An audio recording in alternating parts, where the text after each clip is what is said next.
مجھے پیار ہوا تھا کہ اگلی قسط آگ لگانے والی ہے۔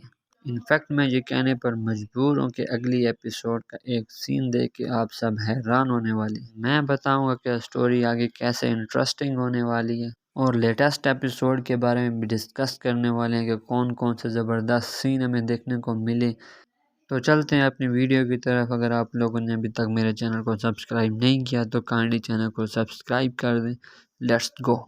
تو دوستو ہم یہاں پہ ڈسکس کرتے ہیں کہ نیکسٹ ایپیسوڈ میں ایسا کیا ہوگا۔ بہت ہی زیادہ مسالے دار، ایسے میں کہ دھماکے دار ایپیسوڈ ہوگی، آگ لگ جائے گی۔ آپ نے دیکھا کہ لیٹسٹ ایپیسوڈ عریب نے کر دیا پرپوز ہماری ماہی کو۔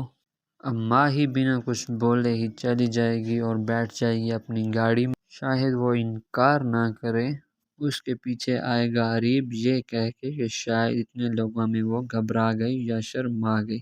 جب عریب اس کے پاس آ کے گاڑی میں یہ کہے گا کہ وہ اس سے بہت محبت کرتا ہے، بہت پیار کرتا ہے، تو ماہی کہے گی کہ یہ سب اتنا اچانک کیسے ہو سکتا ہے، ایسے تو نہیں ہوتا۔ وہ یہ کہے گا کہ مجھے تم سے بہت محبت ہو گئی ہے، شاید تمہیں اس بات کا یقین نہ ہو۔ جس کے بعد آپ کو دکھایا جائے گا کہ ماہی کافی ڈسٹرب ہوگی، اس کو سمجھ نہیں آئے گا کہ یہاں پر وہ کیا کرے، تھوڑی سی خوش بھی ہے اور ڈسٹرب بھی ہے۔ پھر آپ کو دکھایا جائے گا کہ وہ گھر جا کے بیٹھی ہے کافی پریشان۔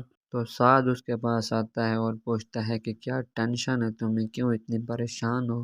تو یہاں پر وہ کافی عجیب و غریب باتیں کریں گی۔ یہ سب سن کے سعد ہوگا پریشان اور حیران، لیکن پھر اس کو ایسا فیل ہوگا کہ شاید لڑکی جیسے چاہ رہی ہوتی ہے نا کہ لڑکا اسے پرپوز کرے، اپنے دل کا حال بیان کرے، تو شاید یہ بھی کچھ ایسا ہی چاہ رہی ہے۔ اب سعد کے مائنڈ میں بہت ہی اسٹریٹجی چل رہی ہیں۔ اب سعد ڈائریکٹلی اپنے پیرنٹس سے بات کریں کہ وہ ماہی کو اس طرح پسند کرتا ہے اور اس سے ریئل میں انگوٹھی پہنانا چاہتا ہے، اور اس سے بھی انٹرسٹنگ سین کہے گا کہ اسے جا کے رنگ پہناؤ۔ یہاں پہ بہت ہی انٹرسٹنگ کام ہونے والا ہے۔ آپ لوگوں کو دکھایا جائے گا کہ یہاں پہ ماہی بیٹھی ہے اپنی ہونے والے ساس کے سامنے، تو ایسے میں ساس کہے گی کہ ہم تمہارا ہاتھ مانگ رہے ہیں اپنے ساتھ کے لیے، اور باقی فیملی ممبرز بھی بیٹھے ہوتے ہیں۔ ہو سکتا ہے کہ اس پوائنٹ پہ ماہی کی ماں نہ ہو، اور یہ بات وہ اس پوائنٹ پر کرے جہاں پر اس کی ماں نہ ہو، کیونکہ وہ ہر ٹائم فساد اکٹھا کرتی ہے۔ ان لوگوں نے یہ اسٹریٹجی بنائی ہوگی کہ ماہی کے سامنے اور ماہی کے باپ کے سامنے ہم انگوٹھی پہنائیں گے تاکہ وہ بالکل باؤنڈ ہو جائے۔ اگر اس کے سامنے ہم نے یہ حرکت کی تو وہ ڈیفینیٹلی انکار کر دے گی، لیکن اس فیملی کو کیا پتہ تھا کہ ماہی اندر سے بہت کچھ سوچ کر بیٹھی ہے۔ تو جس ٹائم وہ اس کو انگوٹھی پہنانے لگے تھے تو ماہی بہت ہیسیٹیٹ فیل کر رہی تھی۔ تو یہاں پہ بڑی محفل میں ڈائریکٹلی ماہی یہ کہہ دے کہ اس کو تو کوئی اور پسند ہے، وہ کسی اور سے محبت کرتی ہے، اس طرح کی باتیں کہہ کر وہ یہاں سے چلی جائے۔ جس کے بعد کافی حیران ہوں گے اس کی تائی، تایا اور اس کا باپ بھی کہ مطلب کہ یہ کیا بول کے چلی گئی، اور ساتھ بھی ہکا بکا رہ جاتا ہے کہ مطلب اتنی بڑی بات وہ مجھ سے کیسے چھپا سکتی ہے۔ پھر اس کو فلیش بیکس میں لے کے جایا جائے گا اور وہ سوچے گا کہ وہ جو باتیں کہہ رہی تھی پیار محبت والی، وہ میرے لیے نہیں تھی بلکہ کسی اور کے لیے ہی تھی۔ اب بیچارہ کافی پریشان ہے، ایسے میں اپنی انگوٹھی دے کر مارے نیچے اور کافی چیخے گا، چلائے گا، روئے گا، پریشان ہوگا، لیکن اسے کچھ سمجھ نہیں آئے گی کہ کیا چل رہا ہے۔ ماہی بھی ایک دو دن ڈسٹرب تو بہت رہے گی، لیکن اپنے دل کا حال سب کے سامنے پھوٹنے کے بعد کافی حد تک ریلیکس ہے، اور ریلیکس اسے کچھ حد تک کر دے گی اس کی ماں بھی، کیونکہ اس کی ماں تو شروع سے ہی چاہتی تھی کہ ماہی کی شادی ایٹ لیسٹ سعد سے تو بالکل ہی نہ ہو۔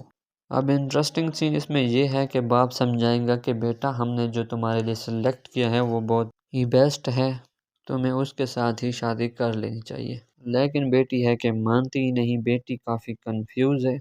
اب جہاں پر آپ کو دکھایا جائے گا کہ سب سے پہلے عریب کے ساتھ ٹانکا فٹ ہونے لگا ہے۔ ماہی کرے گی عریب سے بات کہ اس نے گھر میں سب کو بتا دیا ہے کہ تم بھی اس کو آگے سے بہت پسند کرتی ہو۔ عریب بھی کافی خوش ہوگا، یہ دونوں مل رہے ہیں، کافی ڈیٹ مار رہے ہیں، کافی حد تک ایک دوسرے کے ساتھ اٹیچڈ ہو گئے ہیں۔ عریب بھی بہت خوش ہے اور ماہی بھی بہت خوش ہے۔ ماہی کے گھر والے بھی بہت خوش ہیں کہ چلو اس کو اپنی پسند کا بندہ مل گیا جو کہ کافی امیر بھی ہے۔ اب یہاں پر جو فیملی ڈسٹرب ہوگی تو وہ ہوگی سعد کی اور سعد۔ لیکن سب سے انٹرسٹنگ بات یہ ہے کہ جب ماہی بات کرے گی عریب سے کہ آپ اپنے پیرنٹس کو لے کے آؤ، اور ایسے میں وہ بات کریں گے اور میرا ہاتھ مانگیں گے۔ تو اس پوائنٹ پہ آ کے عریب کافی بیگی بلی بن جائے گا، وہ کہے گا کہ اچھا کرتا ہوں، یہ کرتا ہوں۔ اس میں اس کا اپنا قصور نہیں ہے، ایسے میں ماں ہی اس کو ایسی چبل ملی ہے کہ وہ بالکل ہی اس کی کوئی بات نہیں مانتی، ایسے مطلب کہ وہ اپنی انا میں آ گئی ہے، یعنی کہ ضد میں آ گئی ہے۔ وہ یہ چاہتی ہے کہ جو میں کہوں بس وہی ہو۔ ماں کے پاس جا کے کرے گا اس کے ترلے منتیں کہ ماں تیری مہربانی آ جا میرے ساتھ، مانگ لے اس لڑکی کا ہاتھ جس کو میں پسند کرتا ہوں، اور ماں کہے گی کہ دفعہ دفعان ہو جا یہاں سے، دوبارہ شکل مجھے مت دکھانا اور اس لڑکی کا نام بھی مت لینا۔ اب اس پوائنٹ پہ عریب بیچارہ بہت ہی پریشان ہے، کیونکہ اس نے اتنی بڑی بات کر دی سب کے سامنے کہ وہ اس سے شادی کرے گا، لیکن اس کے اپنے ہی پیرنٹس نہیں مان رہے۔ اب اس پوائنٹ پہ ہو سکتا ہے کہ عریب بالکل ہی نہیں کھونا چاہتا اپنی ماہی کو، تو وہ یہاں پر اسٹینڈ لے گا اپنی فیملی کے سامنے کہ ٹھیک ہے، اگر آپ لوگ نہیں آنا چاہتے ہیں تو میں اس کو اپنی دلہن بنا کے لے آؤں گا اس گھر میں، پھر یہ نہ کہنا مجھے کہ یہ تو نے کیا کیا ہو، اور اگر آپ لوگ پھر مجھے گھر میں نہیں رکھو گے تو میں یہ گھر چھوڑ کے چلا جاؤں گا۔ یعنی کہ ہر طرف سے پاگل پن والا پیار شو کروائے گا اپنے گھر والوں کو، اور سیدھا جائے گا مائی کے گھر میں اور جا کے وہاں سے رشتہ مانگے گا مائی کے لیے، اور ان سے کہے گا کہ چھوڑو میرے پیرنٹس کو، میرے پیرنٹس آ گئے تو ٹھیک، نہیں تو میں ریڈی ہوں۔ اور ایسے میں مائی کہے گی کہ ایسا تو پاسبل نہیں ہے، میرے پیرنٹس تمہارے پیرنٹس کے بغیر شادی نہیں کروائیں گے، ایٹ لیسٹ تو میرے پیرنٹس کو شادی میں تو ضرور آنا چاہیے۔ اب آپ لوگوں کو دکھایا جائے گا کہ اس کے گھر والے اتنے بیوقوف کہ صرف ایک لڑکے کی باتوں میں آ کر یہاں پر کرنے لگے گی شادی۔ ماہی بھی کافی خوش ہے، دونوں کے چل رہی ہیں فنکشن، اور فنکشن دیکھو یہاں پہ ان کا مہندی کا کوئی فنکشن نہ دکھایا گیا ہو، لیکن ان کا ڈائریکٹ فنکشن دکھایا گیا ہو نکاح والا، جس دن شادی ہونی مطلب اسی دن رخصتی 1 کا فنکشن، اور جہاں پر آپ لوگوں کو دکھایا جائے گا کہ ماہی کافی خوش ہے اور لال جوڑے میں پہن کر بیٹھی ہوئی ہے، عریب کا انتظار کر رہی ہے، اور دوسری طرف جل بن رہا ہے بیچارہ ہمارا ساتھ، سمجھ نہیں آ رہا کہ کہاں پہ جا کے سر پھوڑے، چاہے جو بھی ہو لیکن اپنی لور کی شادی پہ ضرور آتا ہے۔ لیکن آپ لوگوں کو دکھایا جائے گا کہ عریب کی ماں چلے کوئی چال، اور دکھایا جائے کہ وہ بیمار ہے اور ہاسپٹل میں ہے، تو عریب کا جانا شادی پہ کینسل۔ اسی طرح عزت کو بچانے کے لیے ہمارے پاس ایک ہی سولیوشن آتا ہے، سمجھ گئے نا؟